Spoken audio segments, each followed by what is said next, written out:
ఏ ఇండస్ట్రీలో అయినా number one ఎవరు అనే టాపిక్ ఎప్పుడూ ఉంటుంది. ముఖ్యంగా ఫిల్మ్ ఇండస్ట్రీలో అయితే ఆ రేస్ కాస్త ఎక్కువగానే ఉంటుంది. ఎప్పటికప్పుడు మన తెలుగు హీరోలు నంబర్ వన్ చైర్ కోసం పోటీ పడుతూనే ఉంటారు. ఇంతకీ ఆ నంబర్ వన్ చైర్ ఎవరిది?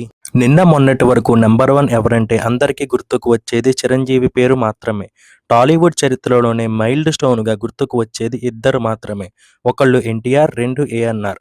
వీళ్ళ తర్వాత ఆ రేంజ్ స్టార్డమ్ వచ్చింది ఒక చిరంజీవికి మాత్రమే. దాదాపు 3 జనరేషన్ల పాటు ఈయన స్టార్డమ్‌గా ఉన్నారు. 'బాహుబలి' సినిమాతో ఒక్కసారిగా నంబర్ వన్‌గా మారిన ప్రభాస్, ఇక మహేష్ బాబు అయితే ఏకంగా పాన్ వరల్డ్‌గా 'వారణాసి' సినిమాని తెలుగు ఫిల్మ్ ఇండస్ట్రీకి పరిచయం చేయబోతున్నారు. మేము ఏమాత్రం తీసిపోమని రేసులోకి ఎన్టీఆర్, రామ్ చరణ్ అయితే వచ్చారు.